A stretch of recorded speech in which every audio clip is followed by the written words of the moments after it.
Hello, गोर लगै छी भौजी। खुश रहू। ठीक छी? हाँ ठीक छी। हाँ कहलहुँ राखी पठेने छलहुँ हेँ भैया लए से भेटल की? एखन तक तऽ नहीं भेटल यऽ। ओ अच्छा, कोनो बात नहीं, ठीक छै। तऽ कनि हमरा 2 दिन पहिले कहि देब जँ राखी नहीं भेटय तऽ। हाँ ठीक छै, कहि देब। हाँ हम सोचै छलहुँ हेँ जे एहि बाजी राखी बान्हय लए जँ नहीं भेटतै तऽ एही संजोगसँ हम चलि अबितहुँ, राखियो बान्हि दितियै, कनि घुमनाइयो भऽ जइतै। 4 साल भऽ गेल अयला। ठीक छै। हाँ भौजी। हाँ अहाँके राखी पहुँच गेल। ओह चिंता नहीं करू, आब आबयके काज नहीं पड़त। अच्छा, राखी भेट गेल?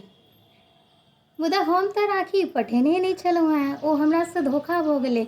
राखी ऑर्डर करय लए गेल रहियै ने तऽ ओ ऑर्डर नहीं भेलै, ओ कार्टेमे रहि गेलै।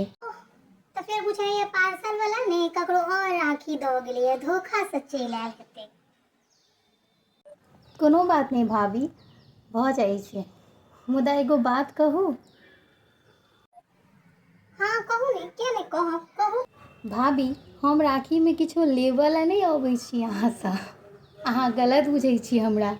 हम राखीमे आबै छी एहि लेल जे कनि हमर मोन बहलि जायत आओर अहाँ सबसँ भेँटो घाँट भऽ जायत। हिनका छुट्टी नहीं रहै छनि तऽ जल्दी जल्दी आबि नहीं पबै छी ने, ताहि दुआरे। आओर सङ्गमे एकटा बहिनके कर्तव्य होइ छै अपन भायके लेल राखी बन्हनाइ, तैँ चलि अबै छी।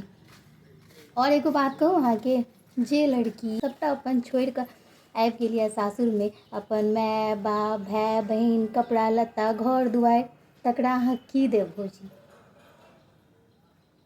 गोर लगै छी भौजी।